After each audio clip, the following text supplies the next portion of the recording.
नमस्कार दोस्तों। इस वीडियो में हम जानेंगे कि क्या न्यायालय सम्मन के बदले वारंटी जारी कर सकता है। चलिए वीडियो स्टार्ट करते हैं। भारतीय नागरिक सुरक्षा संहिता 2023 की धारा 90 में सम्मन के बदले वारंट जारी करने का प्रावधान किया गया। तो धारा 90 क्या कहती है? धारा 90 यह कहती है कि किसी व्यक्ति की हाजिरी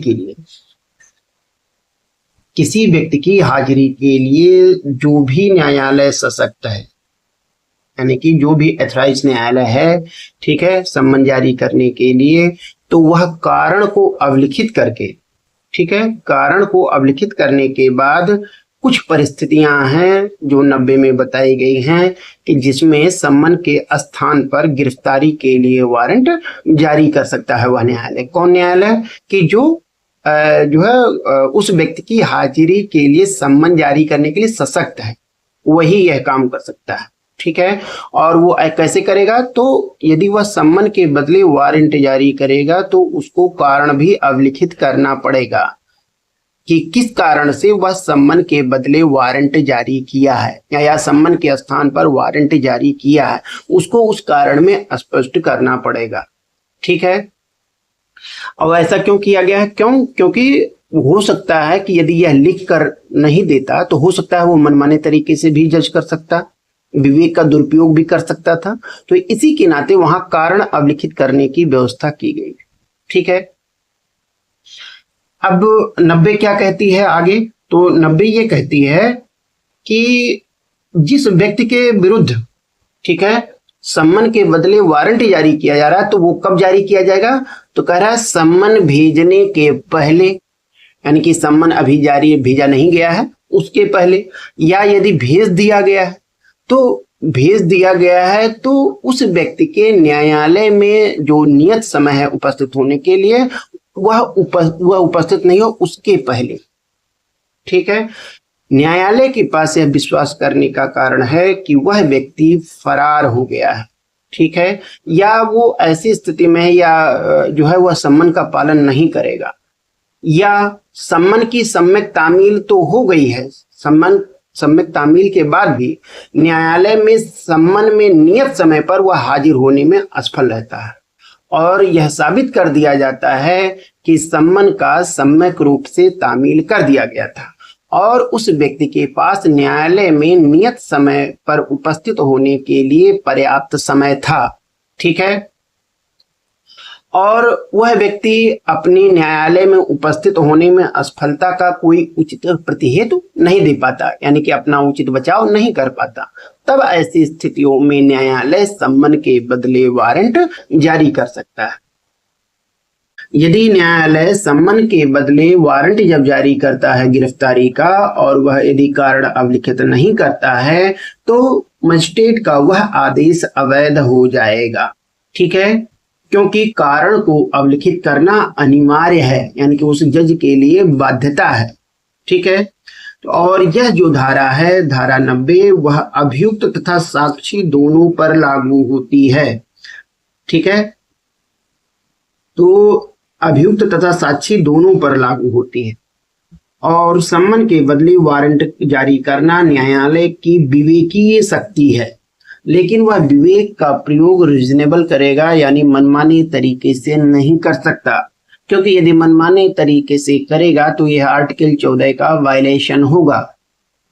अब हम अगले टॉपिक पर चलते हैं। धारा 91 में वो क्या कहता है? वो ये कहता है कि क्या न्यायालय में उपस्थित व्यक्ति से न्यायालय में भविष्य में उपस्थित होने के लिए बंध पत्र ले सकता है।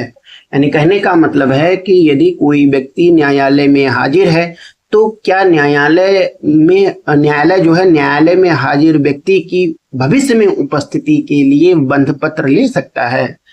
तो वह भारतीय नागरिक सुरक्षा संहिता की धारा 91 के तहत वह इसमें उपस्थिति के लिए उस व्यक्ति से बंध पत्र ले सकता है, यानी बॉन्ड ले सकता है, ठीक है। धारा 91 यह कहती है कि जिस व्यक्ति की हाजिरी या गिरफ्तारी करने के लिए न्यायालय का पीठासीन अधिकारी सम्मन या वारंट जारी करने के लिए सशक्त है, यानी कि कहने का मतलब है कि जो न्यायालय का पीठासीन अधिकारी है, जिस व्यक्ति की हाजिरी या उसकी गिरफ्तारी के लिए सम्मन या वारंट जारी करने के लिए सशक्त है और ऐसा व्यक्ति न्यायालय में उपस्थित है, तो पीठासीन अधिकारी उस व्यक्ति से यह अपेक्षा कर सकता है कि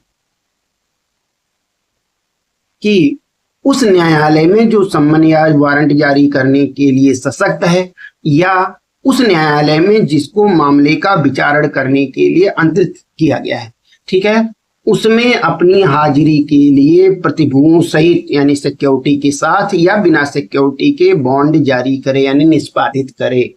ठीक है, कि भविष्य में यदि उसको न्यायालय में उपस्थित होने के लिए कहा जाएगा, उस न्यायालय में जिसने जो वारंट या सम्मन जारी करने के लिए सशक्त है उस न्यायालय में, या उस मामले को जिस न्यायालय में अंतरित कर दिया गया वहां उपस्थित होने के लिए यदि कहा जाएगा तो वह उपस्थित होगा। इसके लिए वह जो है सिक्योरिटी के साथ जो है बॉन्ड जारी करे और या जो है बिना सिक्योरिटी के बॉन्ड जारी करे। ठीक है, पंकज जैन बनाम भारत संघ एवं अन्य 2018 सुप्रीम कोर्ट का केस है, जिसमें कहा गया था कि धारा 91 के तहत न्यायालय द्वारा किसी व्यक्ति की हाजिरी के लिए बंध पत्र लेने की जो शक्ति है वह आज्ञापक नहीं है यानी बाध्यकारी नहीं है। ठीक है, वह विवेकीय है। धारा 91 के तहत जो है अभियुक्त तथा साक्षी दोनों से बंध पत्र लिया जा सकता है। यह पीटी में अक्सर करके पूछा जाता है। ठीक है, और ऐसे बंध पत्र को धारा 491 के तहत संपहरित किया जा सकता है। अब अगला जो प्रश्न है, ये सब यूपीजे में पूछे गए क्वेश्चन है मेंस में, कि क्या कोई व्यक्ति जिसने न्यायालय में बंध पत्र लिख दिया है, ठीक है, उसको गिरफ्तार किया जा सकता है? यदि हाँ तो किन परिस्थितियों में? तो धारा भारतीय नागरिक सुरक्षा संहिता की धारा 92 के तहत कोई भी व्यक्ति जो न्यायालय के समक्ष उपस्थित होने के लिए बॉन्ड जारी किया है, यदि वह उस बॉन्ड का उल्लंघन करता है यानी कि बंध पत्र की शर्तों का उल्लंघन करता है या वह उपस्थित नहीं होता है, तब ऐसी स्थितियों में न्यायालय का जो पीठासीन अधिकारी है उसकी गिरफ्तारी का निर्देश देते हुए वारंट जारी कर सकता है। ठीक है, धारा 92 में जो वर्णित परिस्थितियां हैं वो क्या हैं? वो ये है कि संहिता के अधीन न्यायालय में उपस्थित होने के लिए बंध पत्र दिया गया हो, यानी कि कहने का मतलब है कि वो जो बॉन्ड जारी किया गया है वो न्यायालय में उपस्थित होने के लिए वह संहिता के अधीन होना चाहिए। दूसरी बात कि जिस व्यक्ति ने बंध पत्र दिया है वह नियत समय पर न्यायालय में बुलाए जाने पर उपस्थित नहीं होता है, अर्थात बंध पत्र का उल्लंघन करता है, और न्यायालय का जो पीठासीन अधिकारी है उस व्यक्ति को गिरफ्तार करके न्यायालय के समक्ष पेश करने का निर्देश देते हुए वारंट जारी कर सकता है। यह धारा भी अभियुक्त तथा साक्षी दोनों पर लागू होती है। इसके पन्नालाल बनाम आर.के. सिन्हा 1967 इलाहाबाद हाई कोर्ट का केस है, जिसमें कहा गया था कि यह धारा यह सुनिश्चित करती है कि यदि बंध पत्र पर छोड़ा गया अभियुक्त या साक्षी नियत समय पर उपस्थित नहीं होता है तो उसका बंध पत्र निरस्त करके उसे पुनः गिरफ्तार करने के लिए वारंट जारी किया सकता है। और अतः यदि करा ये न्यायालय को यह विश्वास हो जाए कि अभियुक्त अपनी अनुपस्थिति से कार्यवाही को अवरुद्ध करने में बाधा उत्पन्न करता है तो वह वारंट जारी करके अभियुक्त को गिरफ्तार कर न्यायालय में उपस्थित किए जाने का निर्देश दे सकता है। यदि यह वीडियो आपको अच्छा लगा हो तो please like, subscribe and share और कीजिए। धन्यवाद।